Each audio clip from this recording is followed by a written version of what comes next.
quiero callar, dejó de ser una elección, es una decisión con mucha determinación, pero no solo hay que resistir,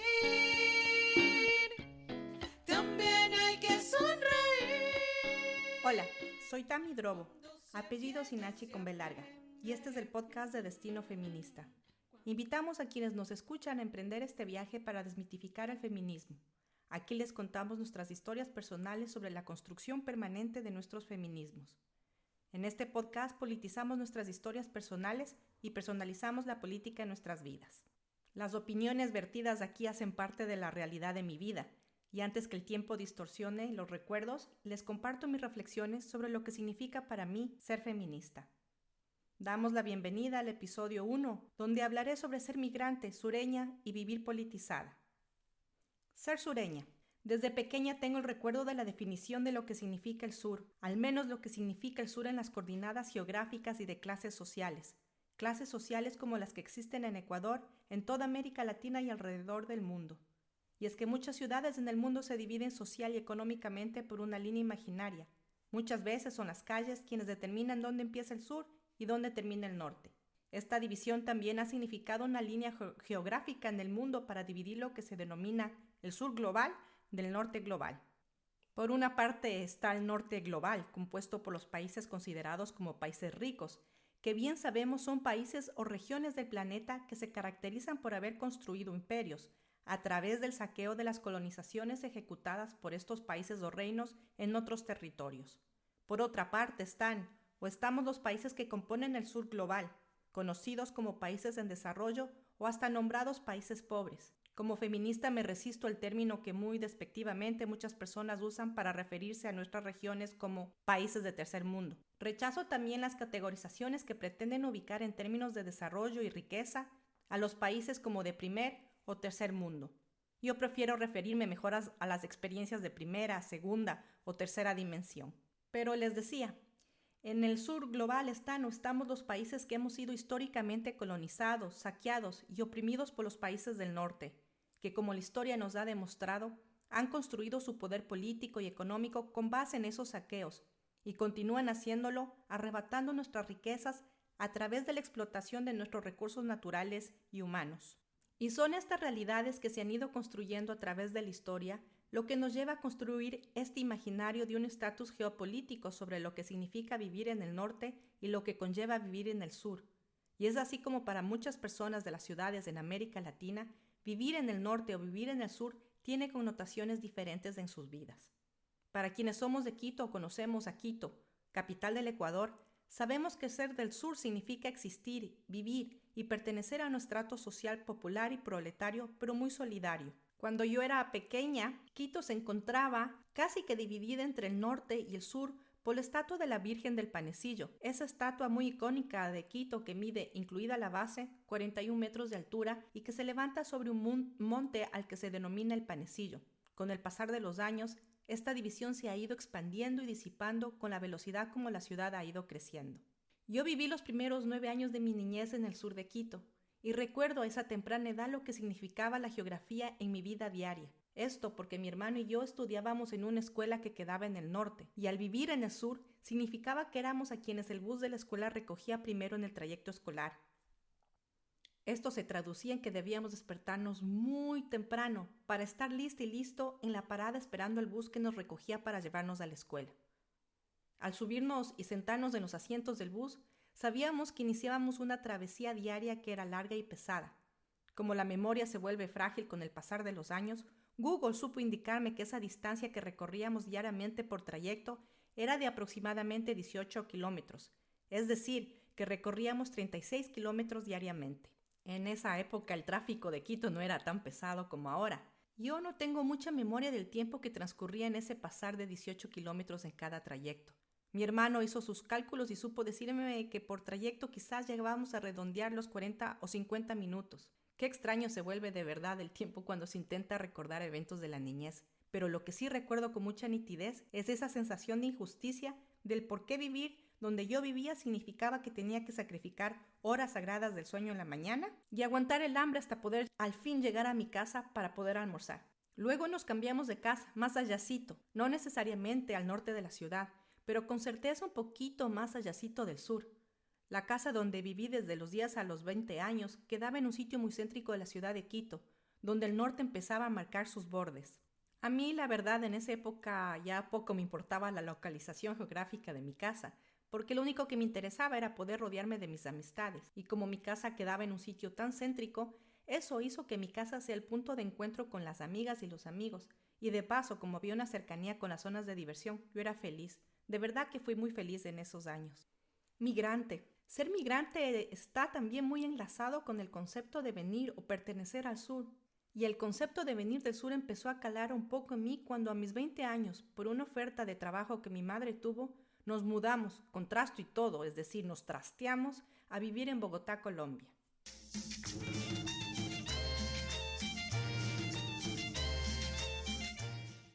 Al vivir en Colombia recuerdo experimentar por primera vez ese sentimiento de alienación, de ausencia del sentido de pertenencia a través de vivir en un país que no es el tuyo y de paso provenir de ese país más al sur, el de abajito. Fue interesante la primera experiencia vivida de saberme extranjera. En la universidad donde yo estudiaba mucha gente se confundía por mi forma de hablar, es decir, por el acento, y llegaron a llamarme la mexicanita, y yo insistentemente les decía que yo era ecuatoriana. En esos momentos también me di cuenta de cómo los acentos marcan e indican nuestro sitio de origen.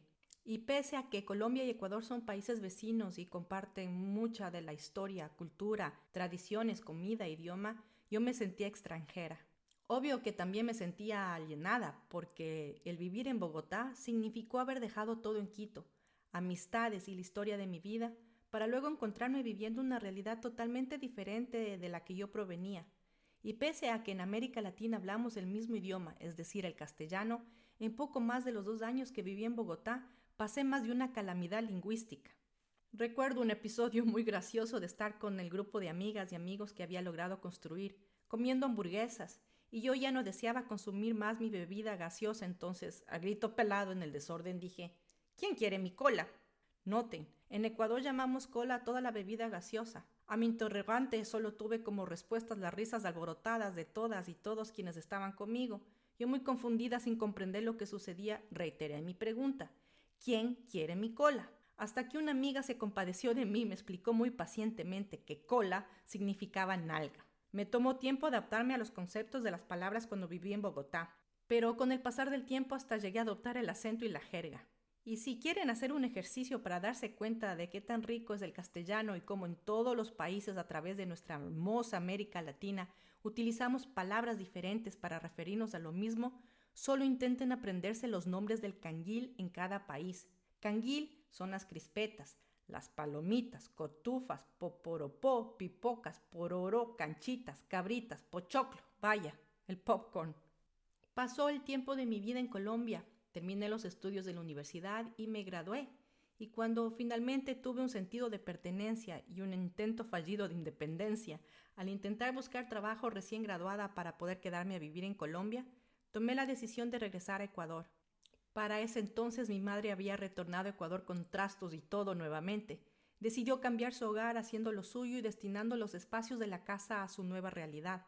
Mi hermano había ya despegado a seguir sus estudios por ahí, más al norte, donde encontró las mejores posibilidades para desarrollar su carrera. Yo, por otro lado, al retornar al Ecuador regresé a vivir con mi madre, quien supo indicarme que si bien yo iba a vivir con ella, sería una cuestión de hospedaje. Para clarificación me destinó al espacio que ya no era mi cuarto, sino el cuarto de visitas. Y así retorné a Ecuador, pero yo ya no era la misma, porque ser migrante significa tener experiencias nuevas, diferentes, experiencias que producen transformaciones internas y muchas de estas transformaciones son permanentes. Vivir fuera de tu país, estar lejos de tus amistades, de tus calles, tu casa, de tu historia de vida, te transforma, porque sí, si bien sigues siendo de donde vienes, ya no estás donde estás. Es decir, se construyen en ti una amalgama de identidades que se enlazan con el sentido de pertenencia, y hasta podría yo hablar de un conflicto interno y una mezcla de sentires, de añoranzas, dependiendo de dónde te encuentras. Y digo que es una amalgama porque indudablemente ya no eres la misma persona. Cuando yo regresé a vivir a Quito, yo ya no era la misma persona. y empecé a sentir que no encajaba. Sabía que no iba a ser feliz si me quedaba en Ecuador. Y así fue como estuve de visita en casa de mi madre por un año mientras me preparaba para el siguiente paso. Sabía que tenía que salir de Ecuador y con esa certeza supe también que deseaba cruzar el charco, por lo que decidí estudiar francés mientras trabajaba. Cuando llegó el momento, dejé nuevamente Ecuador y con una maleta fui en busca de mi destino, que significaba buscar estudios y poder experimentar otras culturas e idiomas. Y es que si algo me llevó a tomar esa decisión fue que conté con todo el apoyo y sustento para hacerlo. De cierta forma, supe siempre en esos momentos que de pasar algo que me impidiera crecer o desarrollarme, estaba siempre la alternativa de retornar. Aquí tengo que decir que ser joven y decidir migrar en esas condiciones es y fue un privilegio, sobre todo porque en el momento que yo migré, el contexto y la realidad del Ecuador era extremadamente complejo.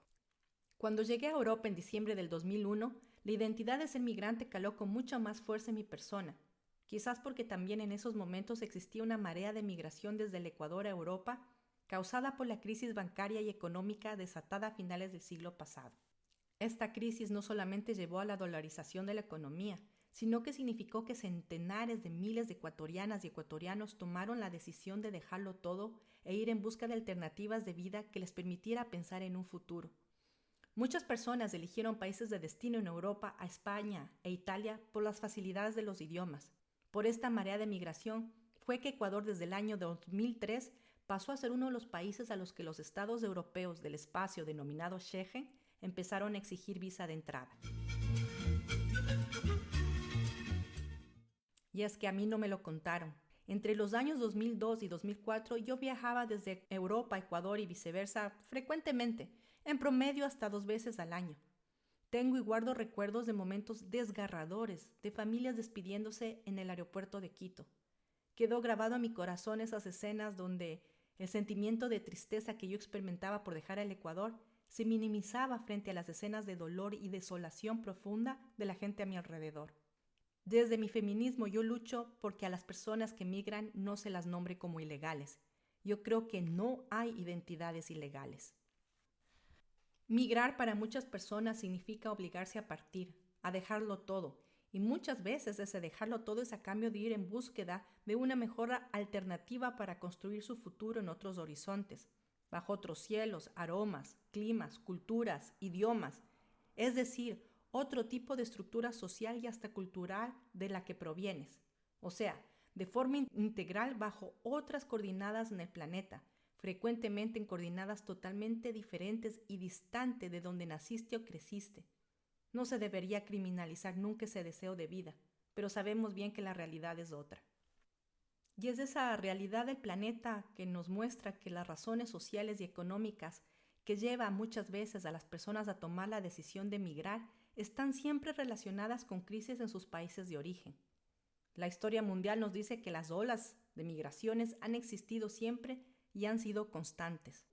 A veces estas olas migratorias han significado que la gente del norte global se traslade al sur global. Yo hace poco leí el libro de Isabel Allende publicado en el 2020 que se llama Largo pétalo de mar, donde se relata justamente cómo Chile se convirtió en un país receptor de la migración de personas provenientes de Cataluña, como consecuencia de la guerra civil que se vivió en España. No olvidemos tampoco mencionar la ola de migración que provocó la Segunda Guerra Mundial y que hizo que América Latina fuera una de la región que recibió a muchas personas que buscaron salvar la vida saliendo de Europa. Sucede siempre que los países receptores de migraciones son vistos como países de oportunidades. Sin embargo, algunas ciudadanas y ciudadanos de esos países miran con recelo a las personas que migran y que llegan a sus territorios. Mejor dicho, entienden a la migración como una amenaza a sus naciones o a su estilo de vida. Y bien sabemos que sin migración ningún país puede progresar. Yo creo que el problema está en las condiciones como la gente migra y en la capacidad de los países de poder receptar esas olas migratorias. En este punto deseo mencionar cómo ciudadanas y ciudadanos de países latinoamericanos como Venezuela o Cuba, tan solo por dar 2 ejemplos, que han llegado al Ecuador han sido, y algunas personas siguen siendo, objetivos de todo tipo de violencia relacionada con la xenofobia. Es irónico porque pareciera que la gente en Ecuador que ejerce esas violencias